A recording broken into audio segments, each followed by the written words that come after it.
નમસ્તે, હું ડૉક્ટર મીના શાહ, બાળરોગ નિષ્ણાત અને પ્રીનેટલ માસ્ટર ટ્રેનર. એટલે કે પ્રેગ્નન્ટ બહેનો પોતાની કાળજી કેવી રીતે રાખે, પોતાની જાતને બાળ જન્મ માટે કેવી રીતે તૈયાર કરે અને પોતાનું ધ્યાન કેવી રીતે સારામાં સારું રાખે, તે મારી સ્પેશિયાલિટી છે.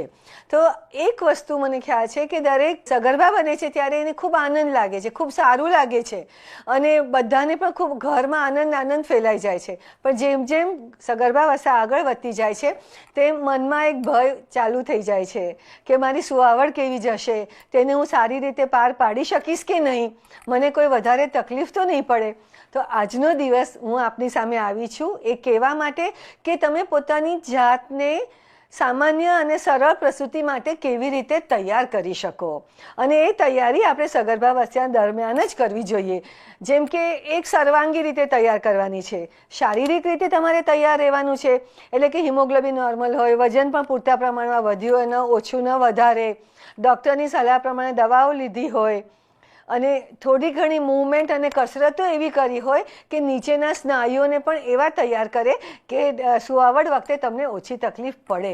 હા, ગામડામાં તો ઘણા બધા કામ જ એવા હોય છે કે આપણે આપોઆપ જ તૈયાર થઈ જઈએ છીએ. આપણે કે દેશી જાજરૂમાં બેસીએ અને ઊભા થઈએ જેટલી વાર તેટલી વાર ઓટોમેટિકલી અંદરના સ્નાયુઓને કસરત મળે છે. તો તમે જેટલા શારીરિક રીતે પ્રવૃત્તિમય રહેશો ઘરના કામમાં એટલું તમને સારું પડશે. બીજા કોઈ કાર્યક્રમમાં આપણે યોગ અને કસરતો પણ એ બાબતની ચોક્કસ જ બતાવીશ. બીજી તૈયાર છે માનસિક તૈયારી, એટલે કે તમને જાણકારી હોય કે સુવાવડ એટલે શું અને તે કેવી રીતે આગળ વધે છે અને તમે શું કરી શકો. તો આ વિશે હું તમને ઘણું બધું જણાવીશ. પછી છે ઇમોશનલી, એક ભાવનાત્મક તૈયારી કે તમે એક બાળકને જન્મ આપવાના છો તો તમારામાં આનંદ છે, તમે એના માટે તૈયાર છો તમારા એક નવા બાળકને તમારા જીવનમાં લાવવા માટે. તો ભાવનાત્મક રીતે પણ પોઝિટિવ રહેવાનું છે. આપણા ફેમિલીમાં આપણને કોણ મદદરૂપ થઈ શકશે કે કોઈ બહેનપણી હોય તો કોણ મદદરૂપ થઈ શકે, તે પણ તૈયારી કરીને રાખવાની કે જે એ સમયે તમને મદદરૂપ થઈ શકે. અને ઓફકોર્સ મેડિકલ તૈયારી તો કરવી જ પડે. નિયમિત ડૉક્ટરી તપાસ કરાવજો જેથી ડૉક્ટરોને ખ્યાલ આવે કે હાઈ રિસ્ક પ્રેગ્નન્સી હોય કે જેમાં તમારે નોર્મલ સુવાવડ થશે કે નહીં, ડૉક્ટરને ખ્યાલ આવે તે પ્રમાણે તમને સલાહ આપી શકે. અને ઓફકોર્સ એક આધ્યાત્મિક તૈયારી, એટલે કે શું કે એક બાળકને જન્મ આપવો એટલે કે જાણે કે ઈશ્વરનું કાર્ય તમે કરી રહ્યા છો, એટલે એટલા તમે મહાન બની રહ્યા છો. તો આ પછી હવે આપણે થોડી ઘણી વાતો જોઈએ એક પ્રેઝન્ટેશનમાં કે સરળ પ્રસૂતિ માટેની થોડી ઘણી તૈયારીઓ આપણે કેવી રીતે કરી શકાય.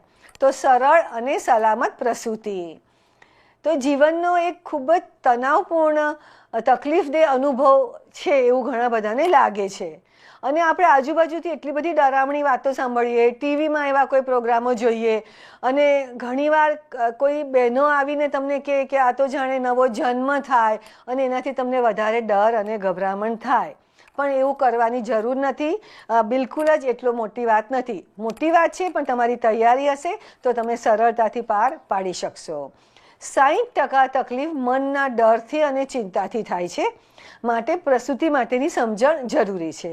પ્રસૂતિ શું છે, તે કેવી રીતે શરૂ થાય, ક્યારે આશાબેનને વાત કરવી, ક્યારે હોસ્પિટલમાં જવું જરૂરી છે, તેના માટેની તમે ઘરે શું તૈયારી કરી રાખી છે, આ બધું પણ એટલું જ અગત્યનું છે.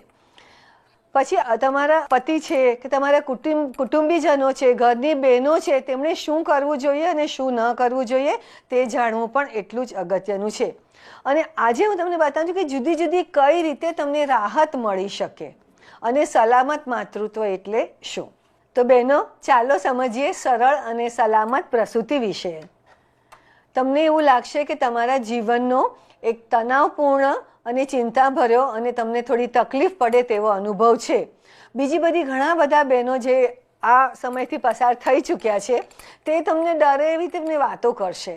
પણ બધાની પ્રસૂતિ અલગ અલગ પ્રકારની હોય છે, બધાને જ એક સરખી તકલીફ પડે છે એવું છે પણ નહીં. અને જેટલી તમારી તૈયારી હશે સગર્ભાવસ્થા દરમિયાનથી જ તેટલી તમને તકલીફ ઓછી પડશે.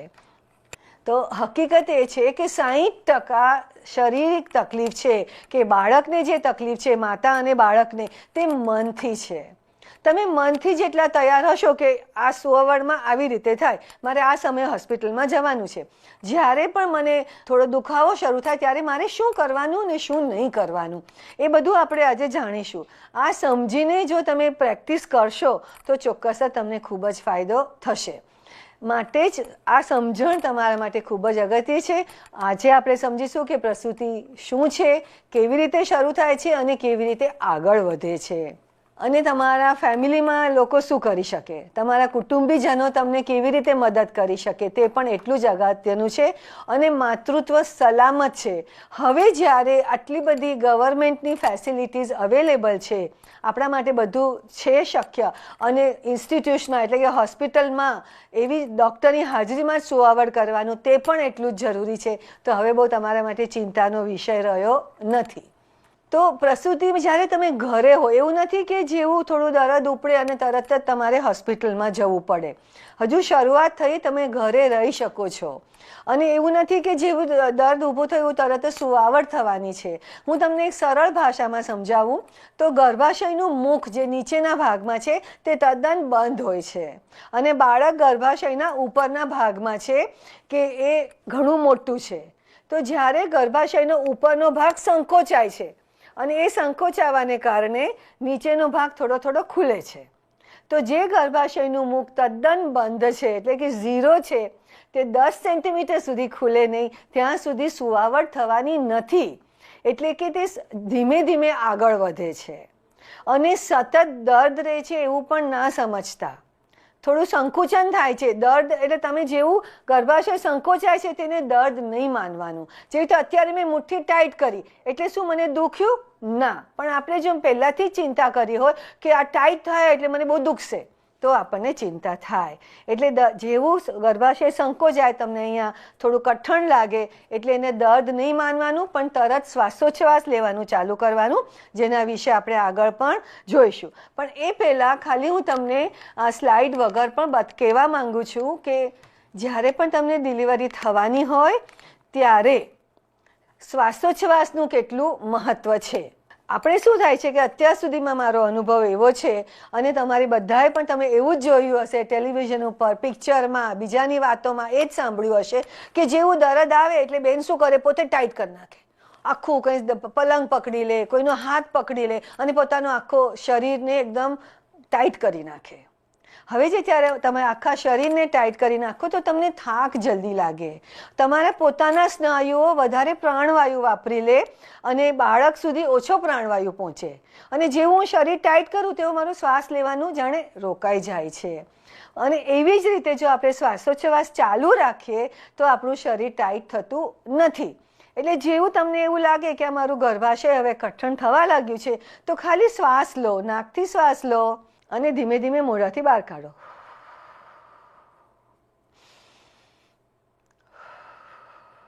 જો આવું તમે પ્રેક્ટિસ અત્યારે સગર્ભાવસ્થા દરમિયાનથી ચાલુ કરશો અને એ સમયે કરી શકશો તો ખૂબ જ ફાયદામંદ છે. કારણ કે તમારું શ્વાસ લેવાનું ચાલુ હોય તો તમારા શરીરમાં પૂરતો પ્રાણવાયુ હશે. આપણા શરીરમાંથી લોહી બાળક સુધી પહોંચે છે, તો જે લોહીમાં પૂરતું પ્રાણવાયુ હશે તેવું પ્રાણવાયુ સભર લોહી બાળક સુધી પણ પહોંચતું રહેશે. તો એ બાળકને પણ જે સુવાવડ વખતે તમને તકલીફ થાય છે તેટલી જ બાળકને તકલીફ થાય તે નહીં થશે. તેને પૂરતો પ્રાણવાયુ મળશે તો તેનું આખું શરીર સરસ રીતે કામ કરતું જ રહેશે, ખાસ કરીને મગજ. તો બહેનો, જો અમારી વાતથી તમે સમજી ગયા હો તો આગળ હું તમને વાત કરવાની છું કે જુદા જુદા તબક્કે તમે કયો પ્રકારનો શ્વાસ લઈ શકો. શ્વાસોચ્છ્વાસ તમે ખાલી આજના કાર્યક્રમમાં બીજું કંઈ ન શીખ્યા, પણ એટલું શીખ્યા અને પ્રેક્ટિસ કરો કે જેવું સેજ ગર્ભાશય ટાઈટ થવા લાગે અને તમારું સુવાવડ આવવાની છે એવું તમને ખબર પડે ત્યારે તો તરત જ શ્વાસ લેવાનું ચાલુ કરો. ઊંડો શ્વાસ લેવાનો ધીમેથી અને મોઢાથી ઊંડો શ્વાસ કાઢી નાખવાનો. આ જ ચાલુ રાખશો તો તમે જોશો કે તમારું મન શાંત થશે અને તમારું શરીર આખું ટાઈટ નહીં થશે અને તમને થાક ઓછો લાગશે અને ગર્ભાશયનું મુખ જલ્દી ખુલશે. તો કદાચ તમારી સુવાવડનો સમય જો કદાચ 14 કલાક 15 કલાક ચાલવાનો એનાથી ઓછો પણ થઈ શકે છે. આઈ હોપ કે તમે હવે સમજ્યા જ હશો કે શ્વાસોચ્છ્વાસનું તમારા માટે અને બાળક માટે ખૂબ જ અગત્યતા છે. હવે આપણે આગળ બીજી પણ આના વિશે સ્લાઇડ જોઈએ છીએ. તો સરળ અને આરામદાયક પ્રસૂતિ માટે શ્વાસોચ્છ્વાસ અને શરીર ઢીલું મૂકવાની લામાસ પદ્ધતિ, એના વિશે આજે આપણે વાત કરી રહ્યા છીએ. નામ યાદ રાખવાની જરૂર છે નથી, લામાસ ખાલી પદ્ધતિ યાદ રાખવાની જરૂર છે કે શું કરવાનું છે.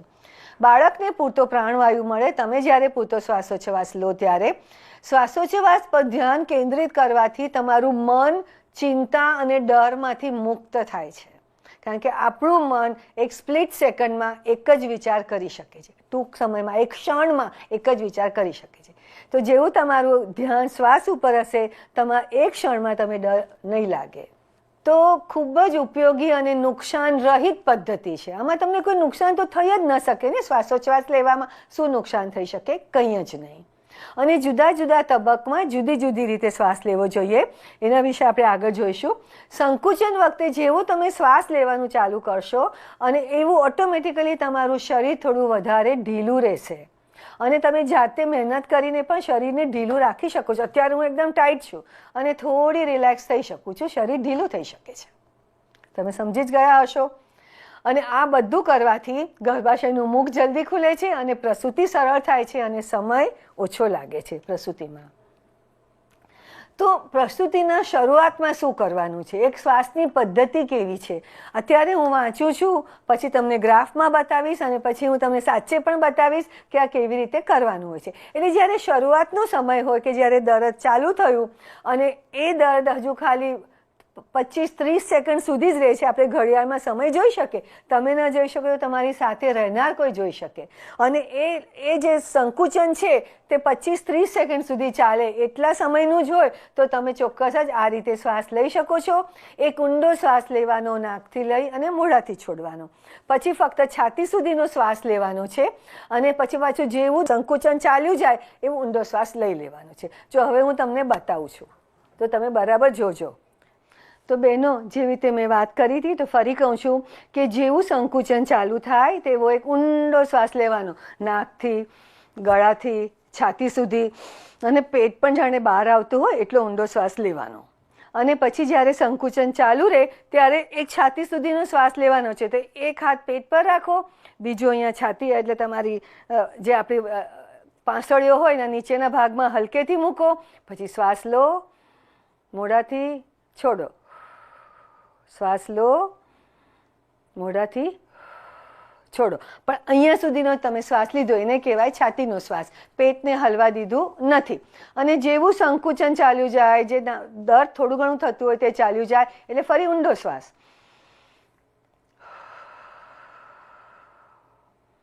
તો ખ્યાલ આવી ગયો ને.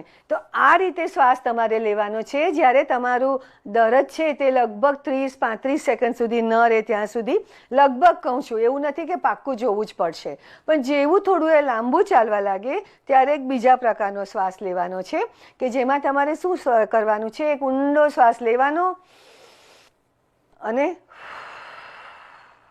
છોડી દેવાનો. પછી છાતી સુધીના 2 શ્વાસ લેવાના,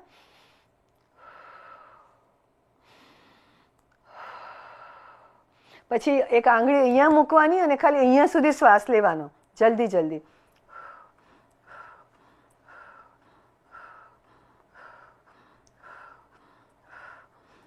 અને હવે સમજો કે સંકુચન જવા લાગ્યું છે એટલે 2 છાતી સુધીના શ્વાસ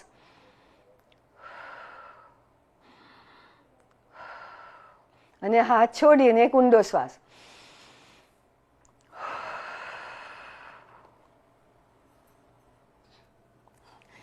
તો મેં તમને જેવી રીતે વાત કરી કે તમારું સંકુચન કે થોડું થોડું જે દર્દ થતું હોય તે 30-35 સેકન્ડ સુધી, અડધી મિનિટ સુધીનું રહે ત્યાં સુધી તમારે આ રીતે શ્વાસ લેવાનો છે કે શ્વાસ લેવાનો અને ફરી પાછું આવી રીતે 3 રીતે શ્વાસ લેવાનું છે. તમે બંને પદ્ધતિ જોઈ લીધી. તમને બીજી પદ્ધતિ જો અઘરી લાગે તો તમે એવું પણ કરી શકો કે પહેલી પદ્ધતિ જ અપનાવી શકો કે એક ઊંડો શ્વાસ, પછી બધા છાતીના શ્વાસ અને સંકુચન ચાલ્યું જાય ત્યારે ઊંડો શ્વાસ. એ સરળ પદ્ધતિ પણ તમે અપનાવી શકો. પણ જો દર્દ થોડું વધવા લાગે ત્યારે તમે બીજા પ્રકારની પદ્ધતિ કરવા માંગો તો તે પણ કરી શકો છો. અગત્યની વાત એ છે કે તમે જ્યારે શ્વાસ લેતા રહો છો ત્યારે તમારા શરીરના સ્નાયુઓ ઘણા બધા ઢીલા રહે છે. તમને થાક ઓછો લાગે છે અને તમારા શરીરના સ્નાયુ અંદરના પણ થોડા સોફ્ટ રહે છે, જેથી ગર્ભાશયનું મુખ જલ્દી ખુલી શકે છે. તો બહેનો, આમ કરતાં કરતાં તમે જોશો કે લગભગ તમારું જે ડિલિવરીનો ટાઈમ હોય એમાંનો 2/3 ટાઈમ તો આવી જ રીતે સરળતાથી ચાલ્યો જશે અને તમને તકલીફ ઓછી થશે.